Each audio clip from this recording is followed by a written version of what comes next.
If you were to ask me what Deltarune is, I would probably show you this clip. Why am I fighting a water cooler, bro? I do not understand this game, but it is awesome. Now, before last week, I knew absolutely nothing about Deltarune, except that it was awesome, or at least a lot of people think so. The game has taken over the internet, so finally wanting to try the game for myself, I decided to stream my playthrough of all 4 chapters, and I was going in spoiler-free. This is obviously a long video, but there's just so much that I couldn't cut. This game is insane. I even did all the secret bosses. So get a snack, put this on your other monitor, and please enjoy my playthrough of what I think is one of the best games I've ever played. You must create a vessel. What? The first thing the game made me do is create a character. In most games, you do this in the beginning, but for some reason, something felt off. Do you accept it? What happens if I say no? I'll go yes. After answering a bunch of questions, I went to name myself Pear, but then the game asked for my name. Wait, what do you mean? RoyalPear? This is so ominous, dude. I love it. No one can choose who they are in this world. Your name is Chris. Man, what the fuck? And so this is the world of Deltarune, where our choices do not matter. Our mom wakes us up, drives us to school, and that's when we meet our classmates. There's Birdly, a really smart but annoying bird. There's Noelle, a charming and very nice deer. And then there's Susie. Wait, who is this? Apparently, our classroom's chalk is missing. So the teacher sends us to the supply closet to look for some, with Susie. I swear to God, if we get sent to like another dimension. Did she just eat the chalk? Susie then threatens us, decides to let us go, and we enter the supply closet. And what do you know, the door gets locked behind us and we enter another world. While making my way through the dark world, chat fills me in on a few things. Apparently, it's a common misconception that Deltarune is a sequel to Undertale, when really it's like a alternate reality. And I was also told about Deltarune's release schedule. The game is supposed to have 7 chapters in total, 4 of which are already out, and those are the ones I'm playing. And it's done this way because the chapters just take an insane amount of time to make. Anyways, we meet up with Susie, fall down a waterfall, and end up reaching Castletown. Here we meet a mysterious dude who tells us the legend of Deltarune. Oh my god, he said the title of the game! Yeah. The legend of Deltarune is a prophecy. It speaks of how the light and dark are in balance, and if this were to change, a terrible calamity would occur. The sky would turn black, the land will crack, but to stop this, 3 heroes appear. A human, a monster, and a prince from the dark.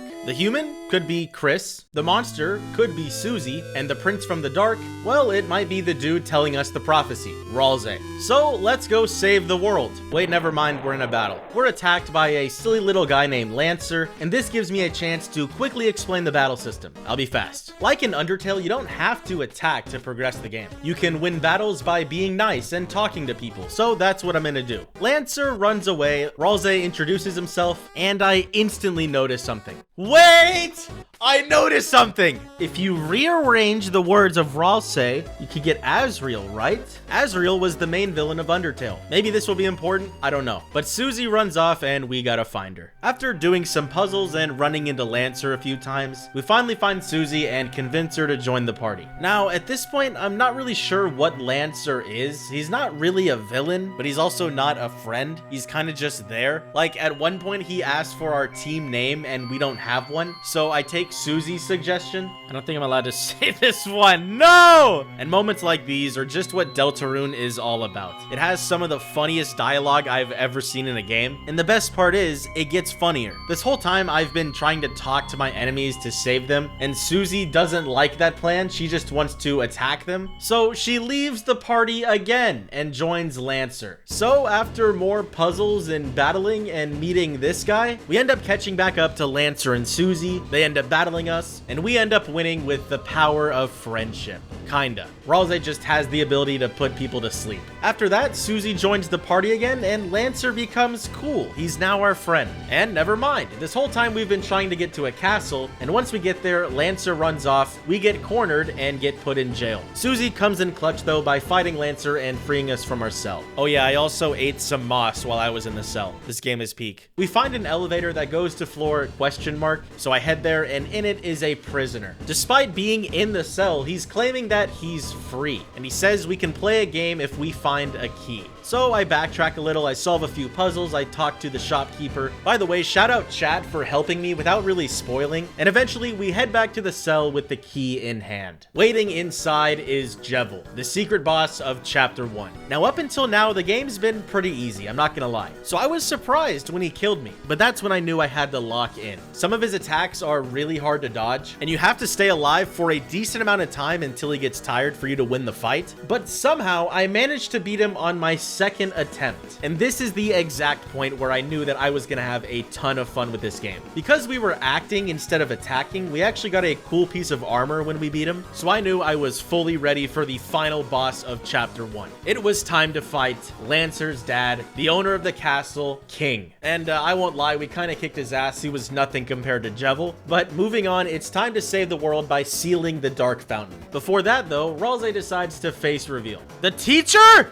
That is not the teacher. I don't know what I was on, and I didn't know it yet, but this guy would end up becoming one of my favorite characters in the game. He's just so marketable. Anyways, we seal the Dark Fountain and end up in the supply closet at school. Susie looks at us and says, let's meet back here tomorrow. From here on out, she is our friend, and she has some of the best development I've seen in a game. While leaving the school, our mom calls and says she was worried about us and tells us to come home, so I go home. After talking to a skeleton, an onion, and my dad, who is divorced from my mom and doesn't even live at home. We head upstairs to go to sleep, and I'm just thinking, wow, what a fun, charming, peaceful game. Then Chris gets out of bed, rips their heart from their own body, puts the heart in a cage, then pulls out a knife and stares at the camera. That's the end of chapter 1. What? The next day, I start the stream for chapter 2, and I am just so excited. In the story, we go to school and actually finish an entire school day. After class, Susie's like, hey, was all of that real? And we walk towards the supply closet when our classmate Noelle stops us and invites us to study at the library. So we'll go there after one thing. We go to check on Ralze, and Castletown is empty. So I go to the light world, go to the classroom where we returned in chapter 1, and gather all the game stuff so I can bring it back. When I do, everyone appears, even Lancer. When we eventually leave the dark world, Lancer becomes a playing card in my pocket. This implies that every single person in the dark world is based off a real object in the light world. These people are also known as darkners, while people like Susie and Chris from the light world are known as lightners. Yeah, luckily they've made it pretty easy to understand. Enough lore though, when we go to meet Noelle in the library, we see that the room in the back contains another dark world. So we jump in and the fun continues. After walking for a bit, we see a distressed Noelle. But before we can save her, she gets captured by Queen, the villain of chapter 2, who's honestly really funny. And as we're about to leave to save Noelle, an old friend shows up. Yes! The goat!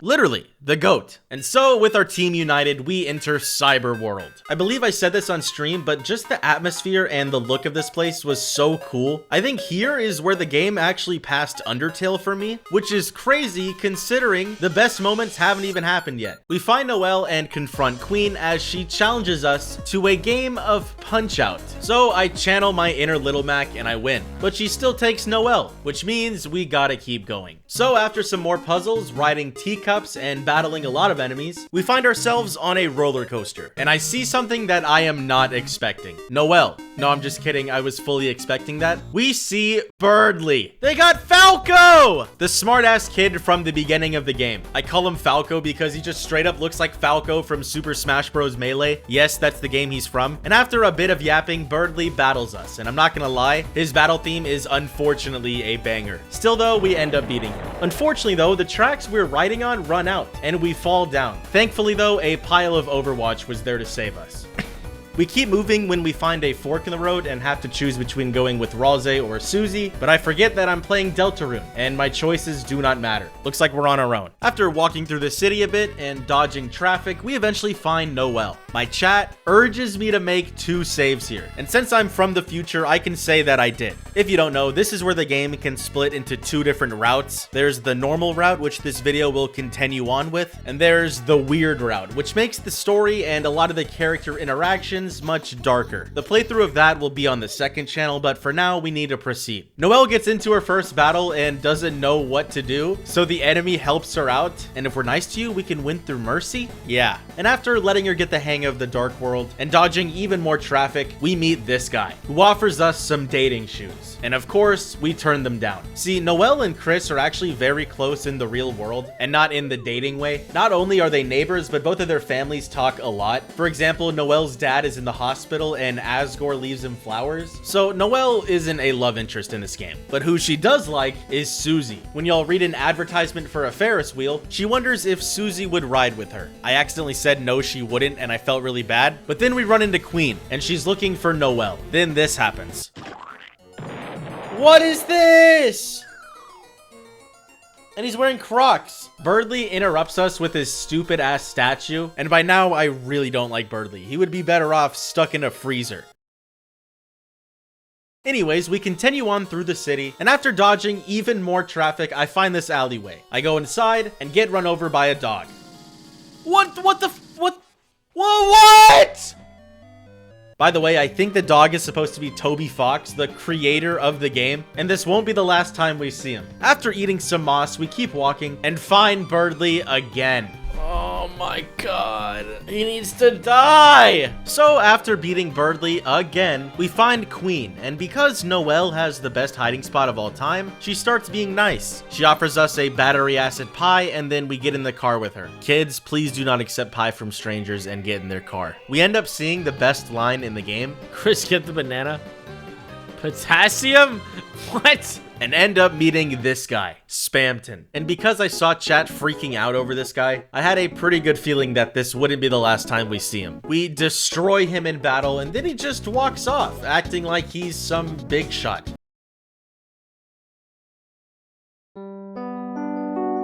After a bit, we meet back up with Ralze and Susie. And I guess while we were gone, she learned how to use a healing spell. Let's see how she does. 2 HP. You felt slightly healed. Oh yeah, if you're wondering why a present is on my head, Queen gave it to me, and I gave it right to Birdly. Sorry, Chris, I spent money on this game. We keep walking, Noelle and Susie keep flirting with each other, and we make it to Queen's palace. Before we go in though, we have to witness the most heartbreaking betrayal in all of anime. She captured Birdly? You said you were a gamer! Birdly, I only play mobile games. No! We go to jail and end up getting freed from none other than Lancer. Because remember, he's in our pocket. We spend a pretty long time trying to find our way through Queen's palace, and I somehow end up in the basement, and something feels off. The right has electricity blocking the way, so I go to the left hoping to find a switch. I enter a dark room and go to the left and see nothing. So I go right and go to the left again, and now there's a way down. I ride the teacups and hit the switch, so now the path should be open. I head right and encounter the secret boss for Chapter 2, Spamton Neo. And chat is going insane. The music for this battle is genuinely so good, and the fight was a lot of fun, but I gotta be honest, it wasn't really that hard. In fact, I beat him on my first attempt. Am I officially a big shot, dude? Right now, my confidence is as high as ever, but little did I know, it was all about to crumble. Nothing in the world could prepare me for the next chapter's secret boss. But I'm getting a little ahead of myself. We still need to beat Chapter 2. We go back to the main floor and Susie ends up splitting off. Chris and Ralze go on a boat ride. Susie and Noelle are finally able to ride the Ferris wheel. And we meet back up at the end of the palace so we can finally fight Queen, who has taken Birdly hostage. The fight starts and I instantly pop off. No! It's the Dano music! For some reason, at the climax of the story, I can only think of my friend's YouTube shorts because he always uses this song. And no, I'm not mentioning the Mr. Beast meme. We beat Queen and free Birdly, who I now don't really hate anymore, but Queen runs off talking about the Roaring Night, and after finding Noelle tied up, Susie knocks her to the ground. But that still isn't the end of Queen, as we partake in one final epic battle that is basically Punch-Out again. And I won't lie, this battle battle was a lot of fun, and despite it being a story boss, I still found it harder than Spam to Neo. Anyways, we beat up Queen for the final time, seal the Dark Fountain, and end up back in the light world. Birdly and Susie seem to be in shock, questioning if what just happened was even real, but Susie and Chris are aware that they just saved the world. I walk around town talking to a lot of characters, and head home where our mom says Susie can spend the night. This will be fun. Chris goes to the bathroom, grabs the heart out of their body, shoves it under the sink, and jumps out the window. What the fuck? Chris comes back, we fall asleep watching movies, and then they create a dark fountain in the middle of their house. The TV smiles, and that is the end of chapter 2. Now, I had a very unique experience playing all 4 chapters. The time between chapter 2 and chapter 3 was 5 years, but for me, I got to play it the very next day. See, Deltarune fans had 5 years to theorize about what is the Roaring Night, what is the TV, and most importantly, what is the Red Heart. And basically, the Red Heart is me, the player, and Chris is Chris. When we make decisions for Chris, it's because we're inside of Chris, and the text box has the red heart moving to choose things. But when Chris takes us out, we have no control over them. In fact, Chris hates the player, which is why they made a dark fountain in the first place. Anyways, it's now time for chapter 3, and we actually start off in the dark world. Trying to figure out where we are, we start walking when we meet up with Ralze. As we continue walking, Susie keeps bringing up that she wants Ralze to hang out with us in the real world. Maybe watch some movies, go to school, or even go to the festival together. But then reality sets in. Ralze explains that he's a Darkner and can't leave this world, no matter how bad they want to hang out. It's truly a sad moment. Then he shows up. Mr. Tenna, the TV host. Remember when I said fans had about 5 years to theorize about the TV? Yeah, no one's theory looked like this. Tenna invites the party to be on a game show, and because they can't hang out in the real world, Susie and Ralze actually accept. On the show, we're told to choose a 3-letter name. I choose ass. Susie does the same, proving that we share a singular brain cell. Then we're put inside a virtual video game, and I just gotta say, playing this was so much fun. Now, I do want to say chapter 3 probably has the most gameplay and the least amount of like story / lore until the very end. So while it's very simple to just explain what I did in the game, playing it live was truly an experience, which is why I'll be posting a 5-hour video on the second channel that'll be more of like a raw cut / best moments video of my entire playthrough of all 4 chapters. That way people get the narrated version, which is this, and the more long cut. So check out the second channel after finishing this video. Now, when I was in the game, chat said I had to reach the rank of S tier. Otherwise, I wouldn't be able to fight the secret boss. So that's what I did. I did okay on all the battles and quizzes. I got more than enough keys to reach the end, but I spent a couple minutes just letting Susie farm points. And after doing pretty good in the cooking physical challenge, we did get S tier. Next up was round 2. But first, we had to do something very important. Actually, 2 things. First, chat wanted me to go into the C tier room. I'll let my reaction play.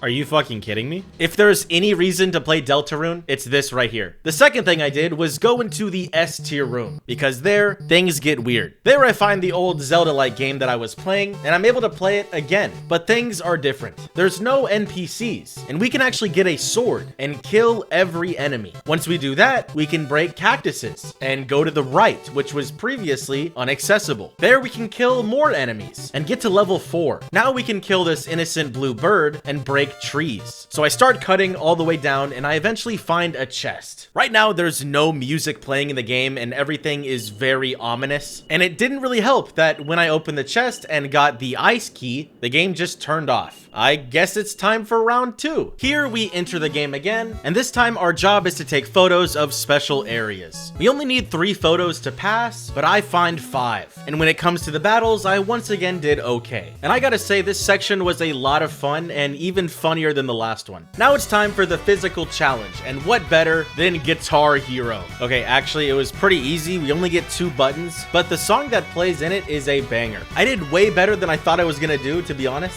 So for round 2, we ended up getting S tier again. And this is perfect because we need to go back to the S tier room. Remember that game we were playing and how we got the ice key? Well, there's more to do in it now. After sailing up, we find a locked door where we can use the ice key to go in. In here is a gauntlet of enemies that we'll have to kill to level up. At one point, we even get help from someone in a white robe, and they just start freezing our enemies. It even kind of looks like they're in some type of snow grave. We eventually find another locked door where we have to use the ice key again. The ice key was used up. She was used up. What do you mean she was used up? In here, we get some creepy ass dialogue. Someone saying we found their secret hiding place. And then we get the shelter key. And that's when we see the scariest line. You were used up. And the screen turns black. You know, I really do miss the days when our biggest worry was who was eating the classroom chalk. Can we go back to those days? Anyways, we talk to Tenna to move on, and he's acting kinda sus. Susie definitely thinks that he's hiding something, so we go to look around. This door on the right is begging to be opened, so we go through it. And after going through 2 more locked doors, we find ourselves in this room. And in it is Chris's mom. Tenna comes in the room and we try to hide behind the ball, but he ends up seeing us. So now we're forced to experience more TV time. Except now everything is kind of on fire and weird. We do some very strange quizzes and puzzles when the party eventually finds a chance to escape, and Tenna puts the place on lockdown. The thing is, at this point, Tenna's employees don't really care. They just want this to be over with. So after traveling through the TV world and seeing employees that don't really want to fight or are running away just like you, we make our way back to the green room. And this time, things are different. Obviously, there's nobody left, but even the point system that's specifically used in this world no longer works. Here, there's only one thing left to do, and it's to go to the rank S room and finish the game. We load in and eventually find a sword, but I don't see a way to level up. There's no enemies. I walk around for about a minute, not knowing what to do. Then this happens. Wait, how did I level up just now?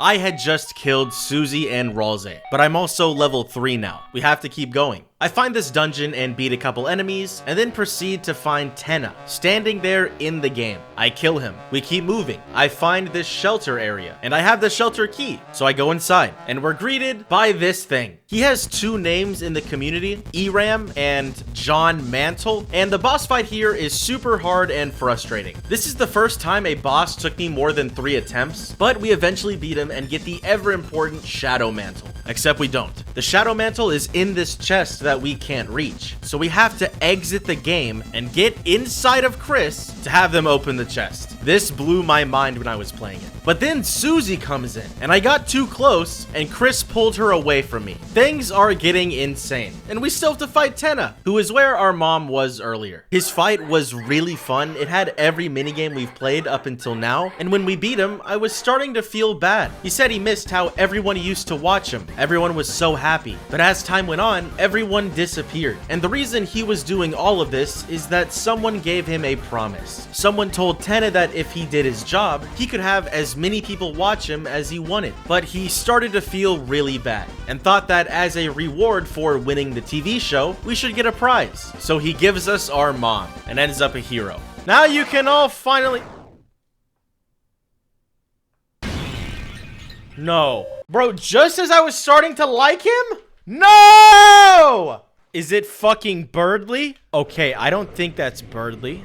Who is that? Whatever this thing was made the contract with Tenna, and for some reason, it wants my mom, and we can't let that happen. I don't care how strong this enemy is, we will not lose. It was now time to fight the Roaring Knight. Oh my god. And we died, and died, and died, and died, and died, and died, and died. Listen, I did Jevil in 2 tries, I did Spam to Neo in 1, but the Roaring Knight took me 25 attempts. His attacks are really hard to dodge, and they do so much damage, but I genuinely have to admit, even if this took me 2 to 3 hours, this was the most fun boss fight of the game by far. Just the music, the climax of the story, and chat just cheering me on. Every attempt I tried to learn an attack a little more, and it all paid off at attempt 25, where I even no-hit his final attack. Susie's like, wait, we actually beat it? And jumps to attack the knight when a piece of the knight's sword drops on the ground. And that's when the knight does the creepiest thing ever. After nearly killing Susie and Ralze, it goes over to Chris and knights them. The knight then tries to take my mom again, but we end up getting saved by the chief of police in our hometown, Undyne.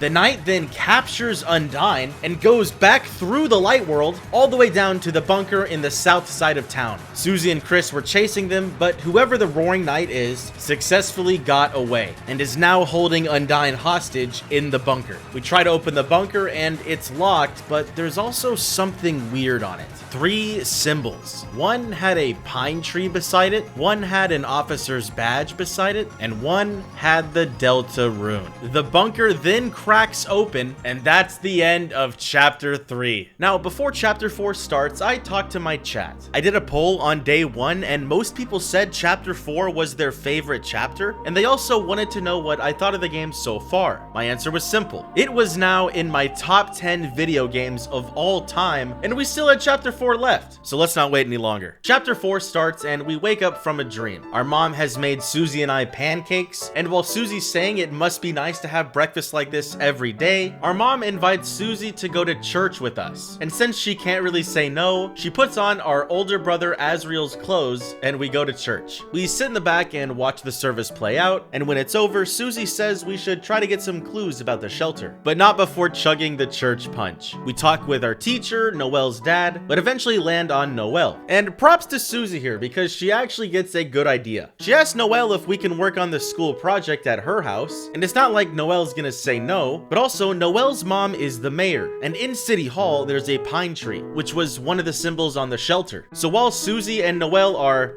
studying, we'll try to find something suspicious in her house. We leave the church and see our dad try to win our mom back, but she just has no interest, and I feel so bad. We get to Noelle's house and the place looks insane. And going inside, it's even crazier. It's like they have Christmas every day. And it makes sense. Think of the names of everyone in their family. Noelle, Rudy, Carol. By the way, their last names are all Holiday. And I haven't even mentioned Noelle's sister, Des, who is about to be the most important character in the story. There's also a really funny Among Us reference here that I didn't get on my first playthrough, but I did get it in the Snowgrave route, which completely changes this part of the story. So just another reminder, that'll be on the second channel. While Susie distracts Noelle, I look in every room and don't really see anything suspicious. I mean, except for this dark room. I gotta go in. This is Des's room. And from things like the lights being off and the monitor being unplugged, and just the fact that we haven't seen her in the story yet, gives me the feeling that she's missing. But then I go over to her guitar and there's a note that says shelter on it. What in the hell? On the note is also a code, so I go to read it.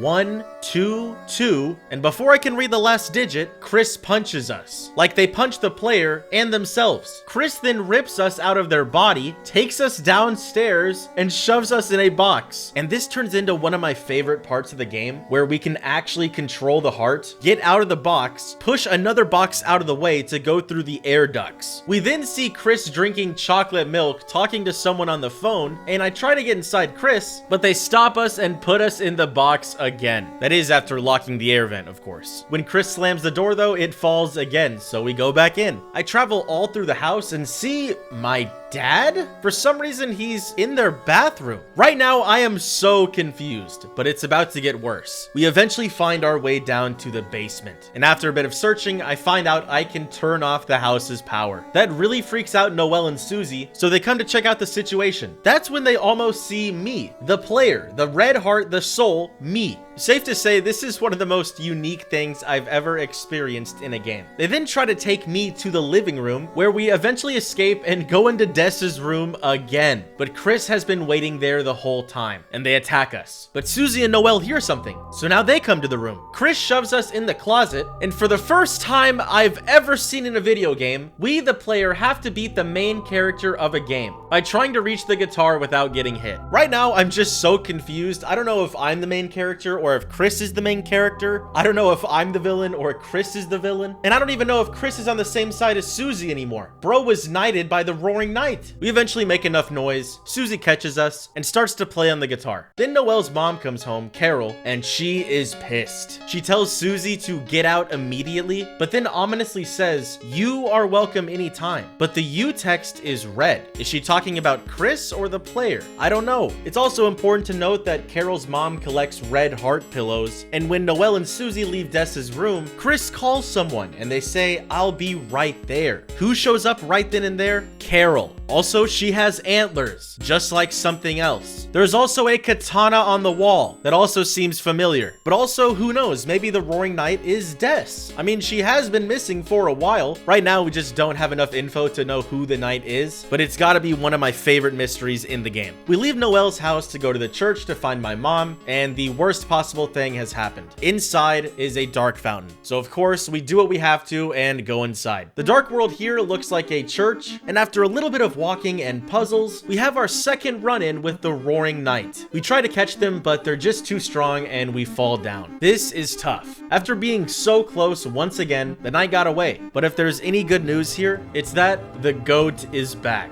So now that we have our full party, it's time to track down the knight. We spend a decent amount of time traveling through the dark world, battling enemies, doing puzzles, filling Ralze in on everything, and then we meet this guy, the old man. He takes us to his study where we can rest, buy items, but if we read above his fireplace, we can see the story of the magic axe. Apparently, if we find 3 special pieces of music, we can find a legendary axe. Hey, maybe it'll help us beat the Roaring Knight. Let's do it. The place above is almost like a maze. I go in every room I can find, do every puzzle I can, but eventually we get lost and fall down. Down below, it's pitch black, and we can't see anything, which is when we run into this guy. Right now, he's just a floating pair of eyes, but this boss fight is one of the funniest battles I've ever done in a game. You're placed in a house, and you have to get a key and then escape the house, and if you take too long, he does this. Ah! But that's not all, because he also says this. I'm log! No! And this.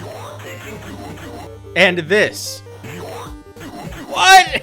Here, Tutu? Then the lights turn on and we see his true self. He's in pain, so Susie helps heal him, and it actually works. He then reveals his name, Jackenstein, and becomes our friend. We also gain the ability to climb here, which is massive. So now we can find those 3 golden pieces of music so we can get Susie her axe. After a bit of climbing, we find this bucket of water, and it seems like we're stuck, so I go to walk back, and boom, we're in a battle with the holy water cooler. Halfway through the battle, it does turn into this angel-like thing, but the water cooler has to be one of my favorite bits of the game so far. And after beating it in a battle, we get our first of the 3 pieces of music. We find the second piece of music in this really dark room, and we gotta get out before this red thing reaches us. And after traveling through another dark area, we find the 3rd piece of music. Now it's time to climb all the way to the golden piano and play the song. And right after the song finishes, the fireplace behind the old man opens up. It's finally time to get that axe. We go inside, Susie tries to pick it up, and we're stopped by the old man, who is the secret boss in chapter 4. Bro was like faking it the whole time. He is insanely fast. Also, we can't use items in this fight or he will steal them, but the fight is very similar to Undyne from Undertale, where you have to block arrows coming your way. And man, once again, this fight was so much fun. It was pretty difficult. I lost like 5 times, and the music, like always, was amazing. To win, you're kind of forced to use Susie's heal, which isn't that good, but every time you use it, it gets a little stronger. Attempt 6 is when we finally beat the old man, and I gotta say, it felt really good equipping that axe. I also buy gear for everyone else and buy a bunch of healing items because I'm getting the feeling that after this, the real battle happens. We climb our way to the top of the dark world, sparing every enemy that we see, until eventually we see this big piano. You know what that means? We gotta find some more music. In the next room, there are water coolers everywhere. You know, I thought after 3 times the bit wouldn't be funny anymore, but it was still funny. We eventually find a door with a suspiciously green looking book, and oh my god, it's a secret switch. Susie goes inside and gets the music, while Chris and Ralze stay outside and just imagine what Susie's doing. When Susie comes back, Ralze's acting kinda weird. What's going through my head right now, or my theory, is that there's been a couple times in the story where Susie goes off on her own, and Ralze asks Chris if they want to think of what Susie's doing. If the heart selects yes, we get to see what Susie's doing, but I think Chris and Ralze are talking behind our back, like the player's back. Whatever ends up happening, I cannot wait.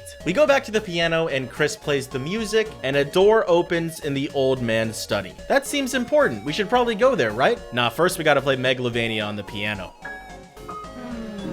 What? We go through the open room and lock eyes with the Roaring Knight once again. We climb this wall to chase after him, and he just gets away again. The thing is, to the right is still the Dark Fountain, and they're just letting us seal it. Whether it be bait or whatever, we decide to seal it, and end up back inside the church. The problem is, there is now another dark world further in the church. We walk around to try to find some clues, and in the office to the right, we see a hammer in a glass case and a picture of the old man. And then we realize the old man in the real world is dead, and somehow in the dark world, it let him be alive again. As if we didn't have any more reasons to keep going, we just now got one more. Unfortunately, Susie and Chris haven't gotten any closer to opening the door, so Susie gets an idea. Make a dark fountain right here. And this time, she wants to do it. And it works. We're back in the dark world. The thing is though, when we get a better chance to see, the colors are kinda off. And Susie even mentions this. Still though, we're in the dark world again, and that's all that matters. As we walk more and more, we keep seeing art of the prophecy. You know, the one that Ralsei told us in the beginning of the game, with the 3 heroes, the prince, the cage with human soul and parts. Wait, this isn't the same prophecy. What's going on? Well, we'll see. But first, I gotta say that the music in this section of the game might be one of my favorite tracks ever. The thoughts in my head right now are like, shit, if the ending to chapter 4 is good, this could become a top 5 game for me. We keep moving, climbing, sparing any enemies we see, and eventually reach the 3rd hero of the prophecy, the girl, with hope crossed on her heart. The thing is though, is that Susie? I mean, Susie uses an axe. I think it looks more like Noelle. And for some reason, the more we advance, the more they keep showing this part of the prophecy. And then we reach this section, where the prophecy says, the last prophecy, at story's end. Then it says, to save the world, there is only one way. How do we save the world? Well, something shatters the prophecy. A hammer, thrown by something that looks like the old man. We follow it through the old man's study, and eventually reach a pitch black section of the game, where we have to battle using audio. It's honestly kind of a cool fight. Fortunately though, Ralsei is there to save the day, and reveals that it wasn't actually the old man, but when Susie made the dark world, a statue from his study started moving. Here, Susie gets mad at Ralsei, because obviously he knows way more than we do. So why can't he just tell us everything that's going on? I mean, even the prophecy wasn't adding up. The party decides not to escalate things and just to focus on the night, and funnily enough, as we're walking, this dude just tells us the code to the door in the church. So we seal the fountain that Susie made, go back to the church, open the door, and go back to the dark world. I know that was a lot of back and forth, but from here on out, things are gonna get simple and serious. We finally enter the door, and inside is the 3rd sanctuary, which has amazing music once again. We keep advancing, climbing, sparing enemies, until we get to this pillar that we can't climb. But you know who can climb? Our friend, Jackenstein. We make it about halfway up when the knight attacks the pillar and makes us fall, but that's when everyone comes to help. Every single enemy that we spared in chapter 4 makes a giant tower, and we're able to get to the top. We reach this really cinematic scene of us just pushing forward. The knight is attacking us, there's strong wind, but we never give up. And even Susie and Ralsei jump in front of us to help. And after chasing them the entire chapter, we eventually confront the Roaring Knight. But he's not interested in fighting. Instead, he just laughs and aura farms and creates a dark fountain right in front of us. If you paid attention to Ralsei's prophecy in the beginning of the game, you know what this means. The dark fountain spirals out of control, the art looks amazing, but then it hardens and starts to crack. Eyes appear, and then a giant hand reaches out of the pillar and shoots at us. What the hell is happening? Well, this is a Titan, and they emerge from dark fountains when their power becomes too much to handle. Right now, we only have one option, and it's to climb the Titan. I climb as fast as I can. My hands are sweating. I cannot believe what this game has turned into, but after a lot of climbing, we eventually reach a part where Susie can throw us up, and we land on some bookshelves. Just for now, it feels like we're safe. But that's all about to change, because when we walk to the right, we see the Titan. Everything was now on the line. Right here and now, we have to save the world. We do no damage because of its shield, so we're forced to save up 80 TP at a time to use Unleash to finally make the Titan vulnerable to damage. As if this couldn't get any worse, I actually had an item to make this fight easier. Remember the chip of the Roaring Knight that we cut off? Chris can actually use that as a sword, but I thought that was lame. Why would I make the final boss of chapter 4 easier? So I unequipped it. The stakes of this fight were high, and it was not easy. The Titan does a lot of damage, has a lot of HP, and forced me to heal a lot. But after locking in for about 10 minutes, we win in the best way possible. The old man shows up one final time, teams up with Susie to use a Rude Buster, and then we get to use the best action of all time, Susie's idea. I don't even want to voice this over. This was my live reaction to what happened. Susie's idea. Susie, I swear to God. Nah, screw it. Get dunked on. What? Susie dunks me in the Titan's hole, and I seal the Dark Fountain. Happy ending, right? No. Up ahead is the rest of the prophecy, and Ralsei didn't want Susie to see it, but it's too late. By the time we catch up to Susie, she's already seen the ending. In rage, she shatters it. So we don't get to see what it is. Ralsei goes to comfort Susie, but Susie just says, like something like that would happen. Susie walks over to the Dark Fountain when Ralsei looks at me and says, our fate is already decided. This is a really emotional scene. Seeing Ralsei saying, I'm smiling with blood on his face is so sad, but then it's followed by one of the most fucked up dialogue choices in the game. The player can either say, it's okay not to smile, or good, keep smiling. Obviously, we pick the nice option and go to seal the fountain. We leave the church and just so many emotions are going through my head right now. I do know one thing though, and right now I just want to head home. I open the door and my mom is dancing with Sans. She also appears to be drunk, and it's a very awkward moment, especially with Susie there, who was just devastated. I really wanted to battle Sans here. I know he has 1 HP, but I figured it would be best to just take Chris to bed. Then we get a scene of Chris in bed with the player caged up, and they're having trouble sleeping because of the music. That's when they walk over to the window, stand up like they're gonna jump off, but right before they do, someone calls Chris's phone. Chris. Don't forget, Chris.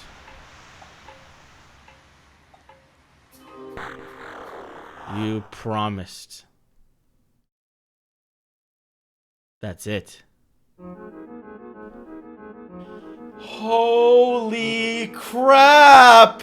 I was mind blown. We still had so many things that weren't answered. Who's the Roaring Knight? What's the ending of the prophecy? What's inside the bunker? Where is Des? And before I could even think of more, the credits finished, and I was greeted with text on screen. Well done. Hold up. The halfway mark has been attained. This is only 50% of the game, but it is still waiting. The fact that this was only the halfway mark and the game is already this good is insane to me. This is a top 5 video game for me. Now, while making this video, I admittedly had to cut a lot of things. I didn't even mention this guy once. So if you want to see the 5-hour cut of my experience, go to the second channel. The Snowgrave route will be posted there later, as well as future Deltarune chapters. Hopefully the game's done by 2030. Thank you so much for watching.